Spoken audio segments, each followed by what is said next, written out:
한국 정부가 핵추진 잠수함을 도입하는 것을 검토한다는 결정은 군사적, 기술적인 이유라기보다는 감정적인 이유 때문으로 보인다.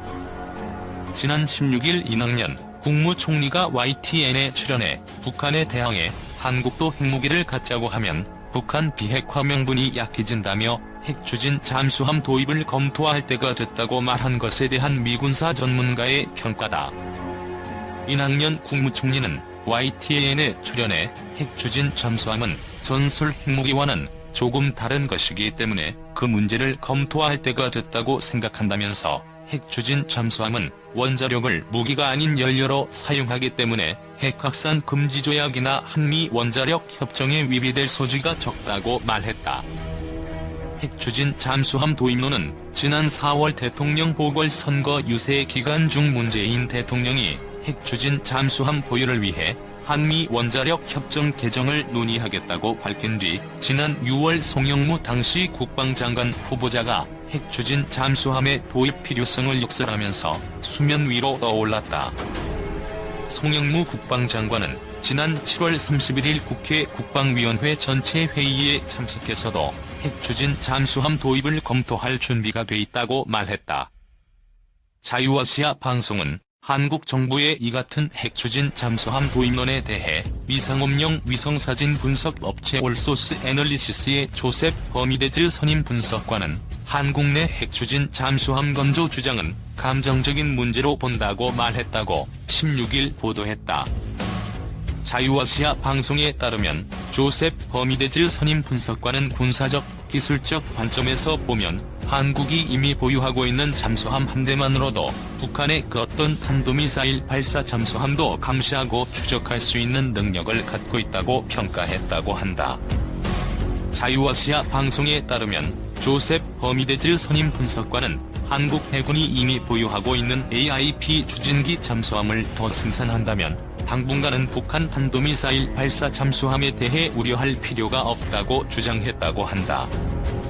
조셉 버미데즈 선임 분석관은 또한 비용 측면에서 고려해도 핵추진 잠수함 한 척을 보유하는 것보다는 재래식 잠수함 여러 대를 보유하는 편이 북한의 잠수함 발사 탄도미사일 위협에 더욱 효과적으로 대응할 수 있다고 주장했다고 한다. 조셉 버미데즈 선임 분석관은 북한은 한국과 잠수함 전투에서 이길 능력이 없다면서 한국 해군의 재래식 잠수함들이 스텔스 모드에 들어가면 북한의 능력으로는 탐지하거나 추적하지 못할 것이라고 주장했다고 한다. 조셉 버미데즈 선임 분석관은 또한 북한의 대잠수함 전투함은 노후화가 심하고 보유 대수도 적을 뿐만 아니라 작전 훈련도 제대로 하지 않고 있다면서 북한군에는 대잠작전 헬기도 몇 대 안 되는데 이마저도 한국, 미국, 일본 잠수함을 공격하기 어렵다고 평가했다고 한다. 자유아시아 방송에 따르면 미 존스 홉킨스대의 북한 전문 매체 38노스 소속 존 실링 연구원 또한 조셉 버미데즈 선임 분석관과 비슷한 의견을 내놨다고 한다. 존 실링 연구원은 북한 잠수함 발사 탄도미사일 북극성 -1호의 사거리 등을 고려해보면 한국군이 보유하고 있는 잠수함으로도 충분히 대응 가능하다면서 북한이 자체적으로 핵추진 잠수함을 개발하지 않는 이상 한국군 잠수함에다 수상 전투함, P3 대잠 초계기의 지원까지 있다면 북한 잠수함 전력에 대해 우위를 점하는 데 문제가 없다고 평가했다고 한다. 해군력 증강을 바라는 사람들에게는 불편하겠지만 조셉 버미데즈 선임 분석관과 존 실링 박사의 평가는 사실이다. 특히 핵추진 잠수함 한 척을 건조할 비용으로 AIP 기관을 장착한 재래식 잠수함 여러 척을 건조하는 게 낫다는 부분은 국방 예산이 정부 전체 예산의 10% 남짓에 불과한 한국 현실을 반영한 지적이다. 한국 해군은 1990년대부터 핵추진 잠수함 보유를 희망해왔다. 하지만 한정된 예산과 다른 전력 증강 사업의 시급성 등으로 인해 검토조차 하지 못했다. 그러다 2003년 6월 2일 당시 조영길 국방장관이 노무현 대통령에게 핵추진 잠수함 건조를 건의했고 이는 362계획이라는 이름으로 준비에 들어갔다. 362사업은 2006년까지 개념 설계를 마치고 2007년부터 건조에 착수, 2012년에 1번함을, 2017년에 2번함을, 2020년에 3번함을 실전 배치한다는 계획이었다. 당시 사업 예상 비용은 3조 5천억 원이었다. 한 척당 10억 달러 안팎이었다. 한국은 소형 원자로 기술과 잠수함 건조 기술은 있지만 핵추진 잠수함을 자체 설계하고 시스템을 통합할 능력이 없었기에 프랑스가 개발하던 소형 핵추진 잠수함 바라쿠다를 도입하다시피 한다는 목표를 세웠다고 한다. 하지만 362사업은 전략무기를 획득하는 비밀 사업이었음에도 불구하고 2004년 1월 언론에 관련 내용이 보도되면서 접게되었다고 한다. 노 정권 당시 362사업을 아는 사람들은 한국도 핵추진 잠수함을 갖게 될 기회였는데 아쉽다며 해당 언론을 맹비난했다. 이후로도 군안 밖에서는 핵추진 잠수함 도입을 촉구하는 목소리가 나왔고 2016년 10월 당시 박근혜 정부와 새누리당은 핵추진 잠수함 도입을 검토할 것이라고 밝혔다. 아무튼 한국 362사업의 롤모델이었던 프랑스의 바라쿠다급 핵추진 잠수함의 현재는 어떨까? 프랑스는 이후 호주, 브라질 등의 바라쿠다급과 스코르펜급 잠수함을 수출하는 등 큰 성과를 올렸지만 바라쿠다급 핵추진 잠수함 1번함은 2007년부터 건조를 시작해 아직도 만드는 중이다.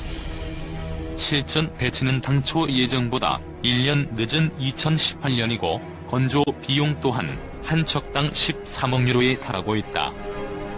즉 362사업을 현재 추진한다면 예상 소요 비용은 5조 2천억 원 내외가 된다. 순항 미사일 12발을 장착한 만재 배수량 5,300톤급 소형 핵추진 잠수함을 세척 건조하는 비용이면 북한 탄도미사일을 요격할 수 있는 SM-3 요격 미사일을 탑재한 이지스 구축함 3척을 도입하고도 잔돈이 최소 몇천억 원 남는다는 뜻이다. 참고로 AIP 기관을 장착한 한국 해군의 214급 재래식 잠수함 한 척의 건조 비용이 4,500억 원 안팎으로 알려져 있다. 핵추진 잠수함은 재래식 잠수함과 달리 공기 수급이 필요 없고 전력 공급이 원활해 장기간 잠항하면서 작전을 수행할 수 있다는 이점이 있지만 이는 미 해군의 LA급 정도 되는 대형 잠수함에 주로 맞는 이야기로 소형 핵추진 잠수함의 이점은 생각보다 그리 크지 않다는 비판도 많다. 문재인 정부가 현재 추진하는 핵추진 잠수함 도입 계획을 재고해야 한다는 목소리가 나오는 것도 이 때문이다. 한국이 핵잠수함을 가지려면 어떻게 해야 할까? 우리나라는 현재 디젤 잠수함만 보유하고 있습니다. 검색을 해보니 19척 보유한 것으로 나오는군요. 가끔 뉴스를 보면 우리나라 디젤 잠수함이 훈련 상황에서 가상 적국의 함정을 여러 대 격침시켰다는 뉴스를 볼 수 있습니다. 뛰어난 정숙성 덕분에 적에게 발각되지 않고 수중에서 총횡무진 이동하며 훈련에서 뛰어난 전과를 올리곤 합니다. 하지만 디젤 잠수함에겐 약점이 하나 있습니다. 디젤 잠수함은 디젤 발전기를 돌려 배터리를 충전하고 이 배터리로 모터를 돌려 추진력을 얻는데요. 디젤 발전기를 돌리려면 산소가 필요하기 때문에 주기적으로 수면 가까이 올라와서 스노켈을 물 밖으로 내밀어야 합니다. 그리고 이때 적에게 발각될 가능성이 매우 높아집니다. 반면 핵잠수함은 고농축 우라늄을 사용하면 20년 이상 연료 재보급이 필요 없기 때문에 장시간 동안 수면으로 올라오지 않고 작전이 가능합니다. 이 포스팅에서 말하고자 하는 핵잠수함은 핵미사일을 탑재한 잠수함이 아닌 핵에너지로 동력을 얻는 잠수함을 말하는 것이기 때문에 핵추진 잠수함이라고 해야 표현이 정확하나 그냥 편의상 핵잠수함이라고 쓰겠습니다. 핵잠수함은 크게 전략원잠과 공격원잠으로 구분할 수 있습니다. 전략원잠은 핵미사일을 탑재하고 바다 속을 돌아다니다가 핵전쟁이 발발해서 자국이 공격을 받으면 적국의 핵미사일을 발사하는 보복용 병기입니다. 따라서 그 존재만으로도 핵전쟁을 억제할 수 있는 파워를 가지고 있습니다. 공격원잠은 전략원잠을 추적하고 공격하기 위해 만든 잠수함입니다. 적이 전략원잠을 은밀히 추적하다가 미사일을 발사하려고 할 때 어뢰를 발사해서 격침시키는 것이 주 임무입니다. 실제 성능이 어떤지에 대한 무수히 많은 추측이 난무하지만 어쨌든 북한은 최근 잠수함에서 발사하는 탄도미사일 발사에 성공했습니다. 북한이 잠수함에 탄도미사일을 싣고 우리나라 근해로 접근해서 미사일을 발사하면 막을 수 있는 방법이 없습니다.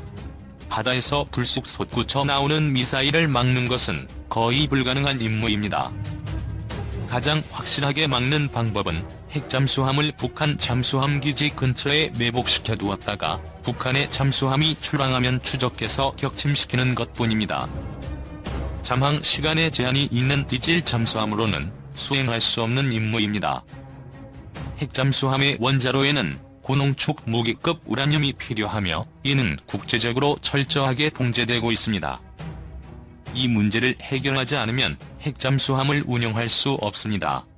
한미 원자력 협정을 통해 우라늄을 확보할 수 있는 권한을 확보해야 하는데 미국이 순순히 이를 들어줄 리가 없습니다. 디젤 잠수함의 가격은 톤수에 따라 다르겠지만 보통 수억 달러 단위입니다. 2억 달러, 3억 달러 정도 합니다. 우리 돈으로 2천억에서 3천억 원 정도 합니다. 핵잠수함은 10배가량 더 비쌉니다. 미국의 버지니아급 핵추진 잠수함의 가격은 26억 달러입니다. 환율 1,100원 적용하면 2조 8,600억 원입니다. 관리비도 매년 수백억 원씩 들어갑니다. 이 돈이면 우수한 성능의 디젤 잠수함 10척을 건조할 수 있는 돈입니다. 그동안 현대중공업과 대우조선해양에서 디젤 잠수함을 여러 척 건조해서 디젤 잠수함을 건조하는 노하우는 많이 쌓았지만 핵잠수함은 아직 한 번도 건조해본 적이 없습니다. 엄청난 기술적 도전이 될 것입니다. 그리고 분명 문제가 발생할 것이고 따라서 추가로 예산은 더 들어가면서 성능은 애초 계획했던 것보다 떨어지는 물건이 나올 확률이 매우 높습니다. 우리나라가 핵잠수함을 건조한다고 하면 중국과 일본이 가만히 있을 리가 없습니다. 성명을 발표하면서 비난을 쏟아내고 경제 보복을 가할 것입니다. 사드 배치에 중국이 보인 히스테리와 경제 보복을 이번에 경험해 봤는데요. 막강한 공격 무기인 원자력 잠수함을 건조한다 하면 이보다 더 심한 반응을 보일 것이 분명합니다. 많은 난관이 있지만 시도하지 않으면 앞으로 영원히 핵잠수함을 보유할 수 없습니다. 우리나라가 처음 디젤 잠수함을 도입할 때도 많은 난관이 있었지만 오랜 시간 예산과 노력을 투자한 끝에 지금은 세계적인 수준의 잠수함대를 갖춘 국가가 되었습니다. 핵잠수함도 마찬가지입니다. 앞으로 최소 20년을 내다보고 지금부터 준비를 해야 앞으로 20년 뒤에 그럭저럭 굴러가는 핵잠수함 함대를 겨우 갖출 수 있습니다. 장기적인 관점에서의 추진이 필요한 때입니다.